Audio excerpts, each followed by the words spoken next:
Rekam. Oke. Bismillahirrahmanirrahim. Assalamualaikum warahmatullahi wabarakatuh. Saya sebagai co-host kegiatan ini, Mirza Bahtiar Guru, agar kegiatan terus berlanjut ya, diserahkan kepada Pak Moderator, Pak Ridwan Mancuru, Pak Muhammad Ridwan Mancuru, SP Sarjana Pertanian. Nah, silakan Pak Ridwan Mancuru. Iya, terima kasih. Assalamualaikum warahmatullahi wabarakatuh. Alhamdulillah, kita bersyukur lagi hari ini masih diberikan kesehatan, kekuatan, hingga bisa meeting lewat Zoom ini ya. Saya kira langsung saja karena jadwal kita kan sebenarnya jam 10. Mungkin ke Pak Mirsa dulu ya. Atau Oke, bisa saya duluan. Ya, mungkin kita langsung ke penyampaian materi dari Pak Mirsa. Saya kira langsung Pak ditampilkan. Ya, sudah kelihatan ini materi saya. Sudah. Oke.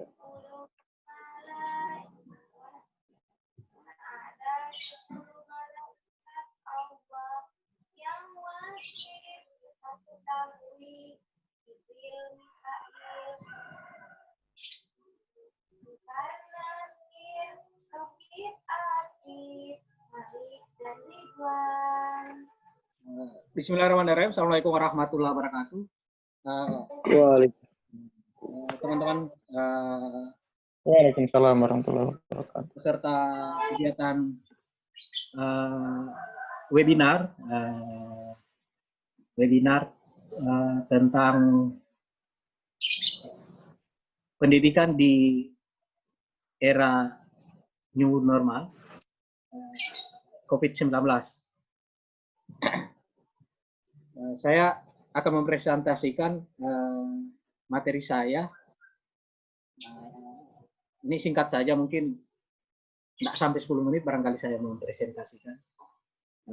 Ini terkait hal-hal yang saya lakukan ya dalam proses belajar mengajar selama COVID-19. Selebihnya kita nanti diskusi. Judulnya adalah kuliah di era new normal COVID-19.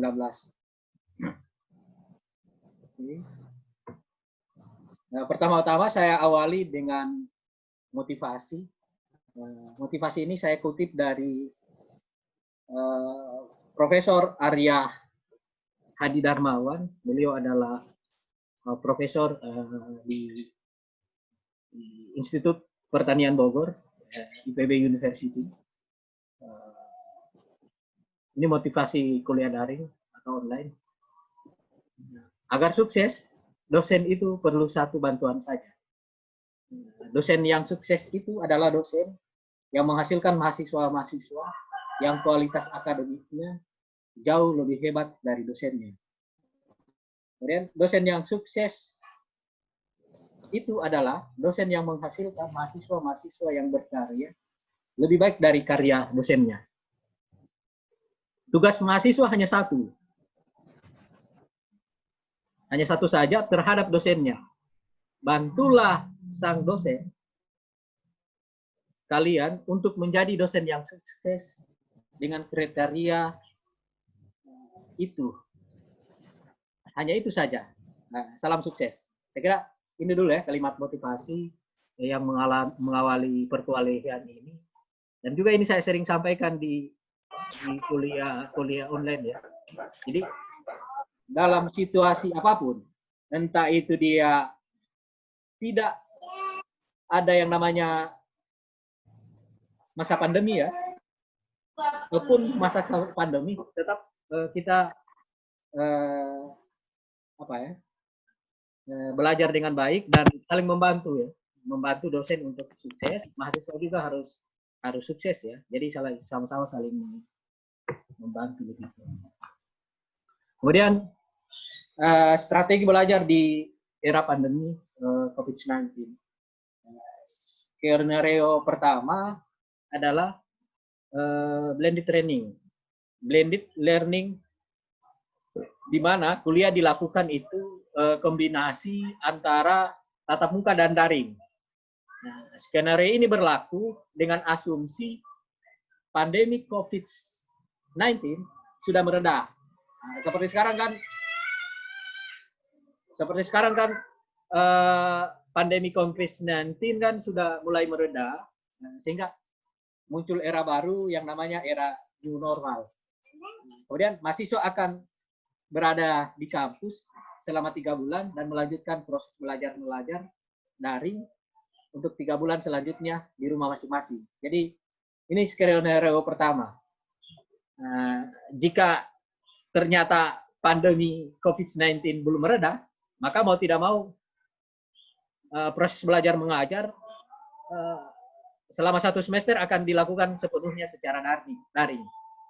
Jadi kalau misalnya di era new normal ini, tiba-tiba selama 1 bulan proses belajar mengajar, ternyata bahwa COVID-19 semakin banyak begitu. Nah, seperti yang terjadi di Surabaya kan, orang tidak tahu tiba-tiba Surabaya semakin banyak begitu kasus di Surabaya. Nah, kurang lebih begitu, tiba-tiba justru era new normal justru memperbanyak COVID-19. Maka mau tidak mau strateginya adalah perkuliahan dilakukan secara daring selama 1 semester.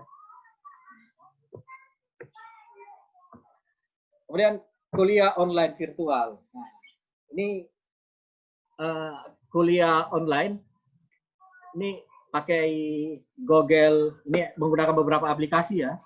Ada Google Classroom, ada WhatsApp ya, kemudian Zoom Meeting, Google Meeting. Kalau saya semua digunakan ya. Kalau WhatsApp mungkin hanya sekedar menghubungi mahasiswa atau mungkin kayak ngirim tugas ya.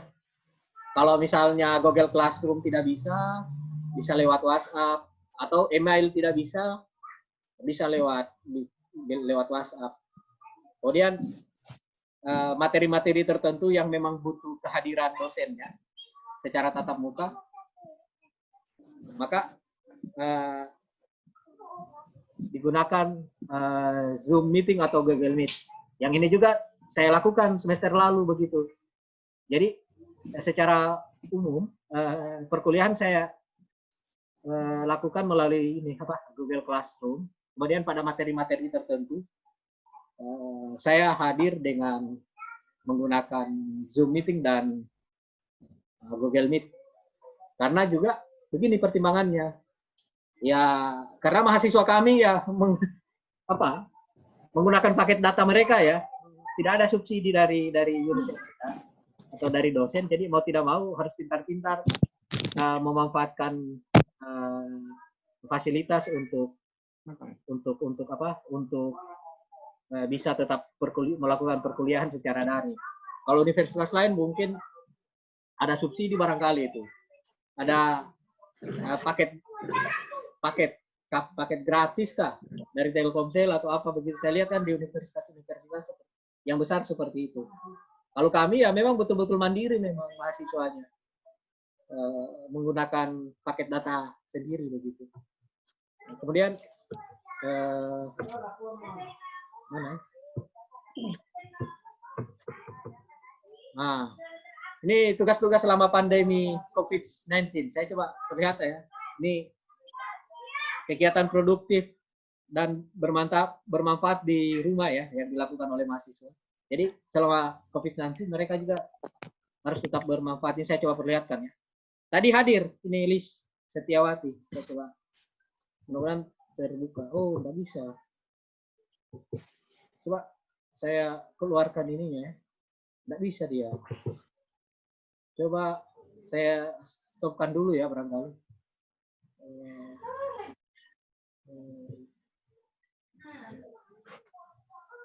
Saya coba ini. Coba perlihatkan ya.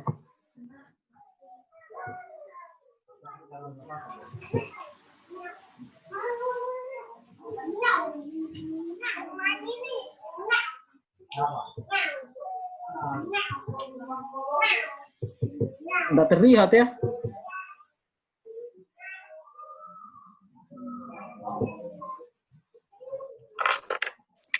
Ternyata tidak terlihat. Terlihat ini, Pak? Tidak nampak ini. Boleh cari ekonomi pas. Tidak terlihat. Mohon maaf ya, ada gangguan sedikit.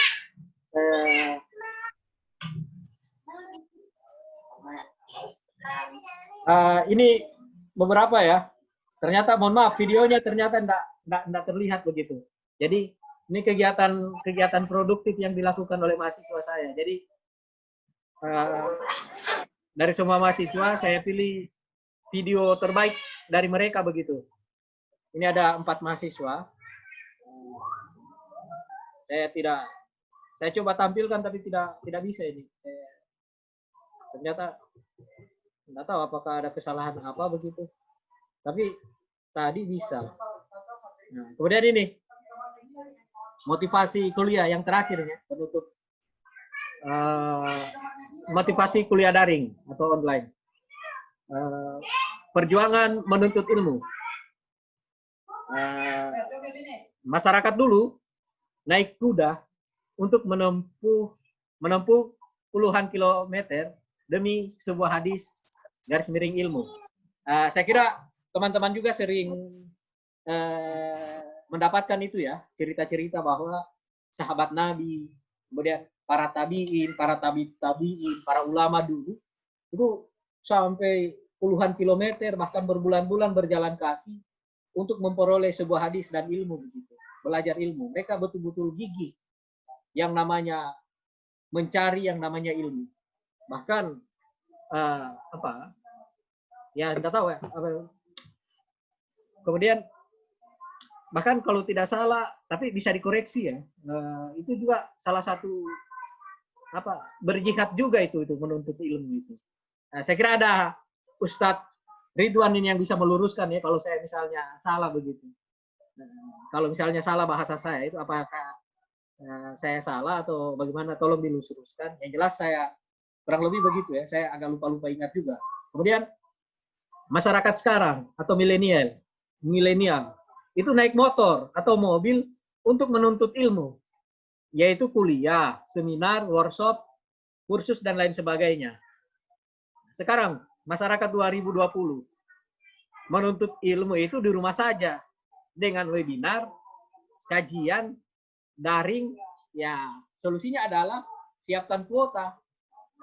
Kalau yang tidak memiliki wifi atau misalnya Indohome di rumah, ya siapkan kuota untuk memperoleh itu ilmu melalui webinar, kajian dan lain sebagainya. Nah, kalau kajian juga di YouTube juga harus hati-hati juga ya, karena kan tidak banyak orang juga yang orang kan bisa melalui YouTube itu orang bisa jadi apa saja itu di YouTube itu.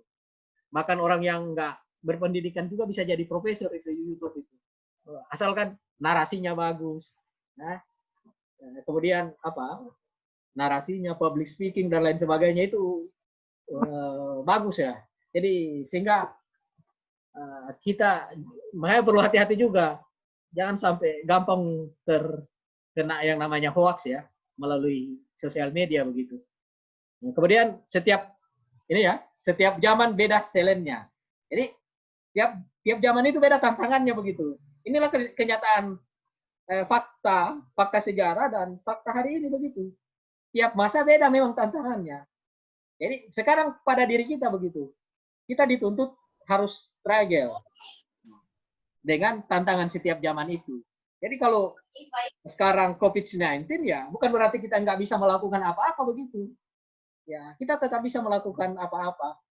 Sesuatu yang produktif begitu. Kuliah, berbisnis, kemudian berdagang dan lain sebagainya, berdagang, bertani, kemudian ke pasar, memenuhi kebutuhannya keluarga dan lain sebagainya. Pemirsa, waktunya tinggal 2 menit. Iya, saya kira begitu saja. Salam sukses. Assalamualaikum warahmatullahi wabarakatuh. Waalaikumsalam warahmatullahi wabarakatuh. Ya, baiklah tadi penyampaian materi dari Pak Mirsa SPMSI. Mungkin kita langsung ke materi atau pemateri yang kedua ya, biar kita bisa mempersingkat waktu. Mungkin ke Pak Jeki.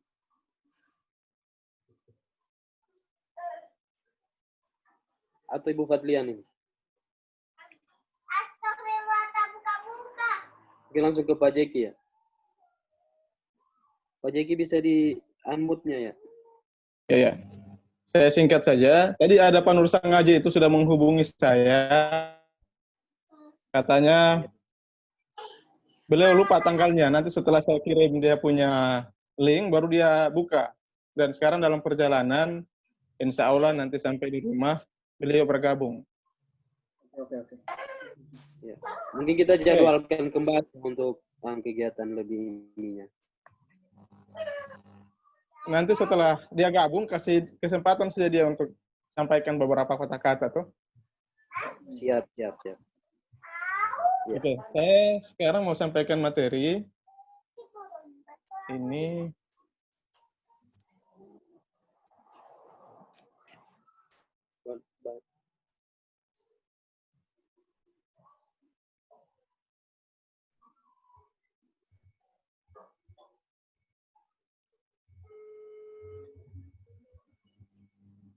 Halo, kok masih lama kah?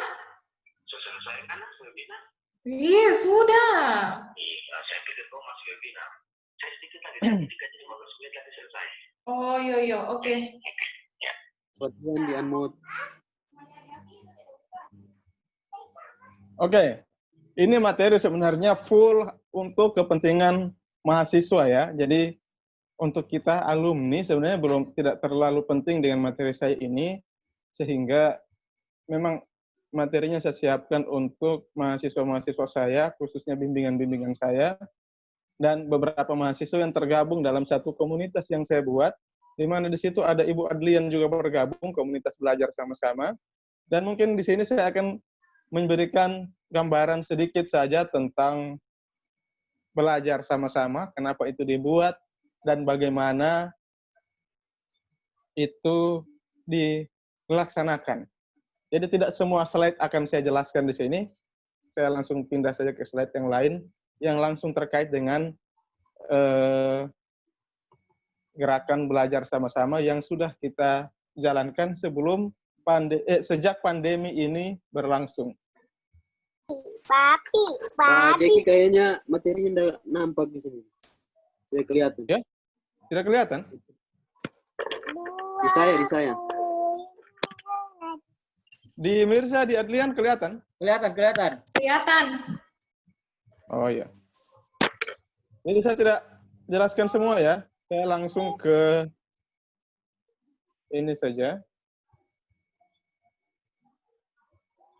Ya ini. Jadi di awal masa pandemi kemarin itu kan ini kan masa di mana kita itu semua dibuat kaget ya. Karena tiba-tiba kita dipaksa untuk tidak belajar lagi di kelas, tidak lagi berinteraksi dengan mahasiswa-mahasiswa kita. Sehingga kita harus kembali ke rumah masing-masing, belajar dan mengajar dari rumah kita masing-masing.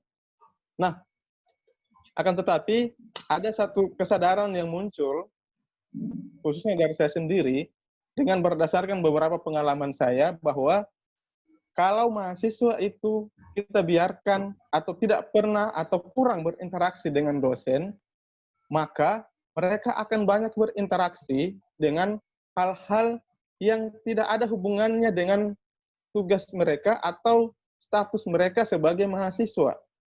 Kalau kita membiarkan mereka berinteraksi dengan media sosial, maka semua yang ada di media sosial itulah yang akan banyak berinteraksi dengan mereka. Nah, faktanya apa saja yang berinteraksi dengan mahasiswa kita kalau melalui media sosial?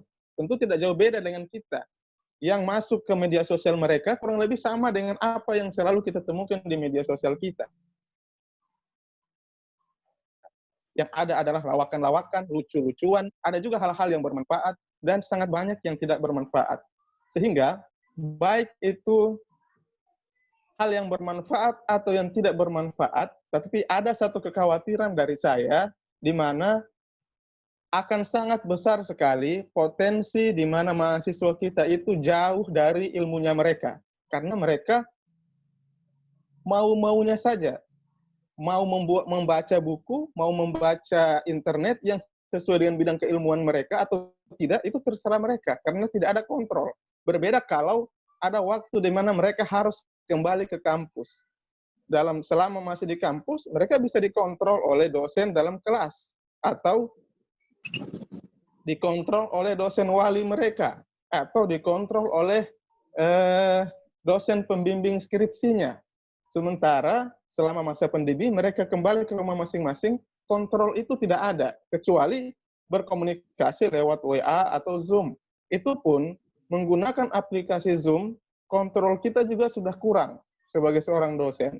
Tidak menutup kemungkinan saat kita mengajar, ada mahasiswanya kita mungkin dia tutup videonya lalu dia melakukan aktivitas lain. Nah, poin pentingnya adalah bahwa ketika mahasiswa dikembalikan ke rumah masing-masing, kemudian belajar melalui media sosial seperti ini, potensi mereka untuk jauh dari atau tidak lagi berkaitan dengan keilmuan mereka itu sangat besar. Nah, sehingga apa yang harus dilakukan adalah bagaimana kita memastikan agar media sosial dari mahasiswa-mahasiswa kita itu, selain mereka gunakan untuk hal-hal di luar bidang keilmuan kita, mereka juga mendapatkan berbagai informasi terkait bidang keilmuan yang kita miliki atau bidang keilmuan yang mereka pelajari. Baik itu secara aktif maupun pasif. Kalau aktif itu artinya mereka cari sendiri, mereka buka sendiri di internet yang ada kaitannya dengan keilmuan mereka. Yang pasif artinya mereka tidak mencari, tapi informasinya datang sendiri ke mereka, dan mereka buka, lalu mereka baca. Jadi, mereka ada niat atau tidak untuk membaca bidang ilmunya mereka pada hari itu atau setiap hari, mereka ada niat atau tidak, mereka tetap baca. Kalau ada niat, berarti mereka lakukan secara aktif. Kalau tidak ada niat, kita paksa mereka melalui cara yang pasif. Caranya bagaimana? Yaitu dengan cara menyebarkan ilmu-ilmu pengetahuan melalui media sosial. Nah, beberapa mahasiswa saya itu saya buatkan dalam satu grup namanya Gerakan Belajar Sama-sama. Ini di dalam grup itu kami sering berbagi teori-teori atau hal-hal praktis yang terkait dengan bidang keilmuan saya atau bidang keilmuannya mereka, lalu mereka pelajari, dan mereka pun begitu. Mereka membagi apa yang mereka baca, dibagikan ke grup WA Belajar Sama-sama, dan mereka bagikan ke status WA-nya mereka. Nah, di sini mereka berperan sebagai pembelajar aktif dan pasif. Pembelajar aktifnya itu adalah mereka membaca, lalu mereka bagikan. Nah, belajar pasifnya adalah mereka membaca apa yang dibagikan oleh temannya. Nah, dengan begini, setiap hari mahasiswa kita, baik aktif atau tidak, baik aktif atau pasif, mereka tetap memperoleh ilmu pengetahuan yang ada kaitannya dengan bidang ilmu mereka. Sehingga fokus mereka tetap ada untuk menjaga spirit belajar itu tetap ada. Jadi, tetap istiqomah untuk memperoleh ilmu di bidang pertanian. Karena kalau itu tidak ada, potensinya sangat besar mereka melupakan bidang ilmunya mereka. Baik itu beralih pada ilmu yang lain, atau beralih ke hal-hal lain yang tidak punya manfaat sama sekali. Nah, bahkan dalam beberapa kesempatan, setiap kali kami memosting hasil temuan kami yang kami baca, kami posting di WA, misalnya fokus WA, dan ini ternyata memancing diskusi. Nah, ini salah satu contoh misalnya diskusi saya dengan teman saya yang berasal dari teknik. Kebetulan saya membahas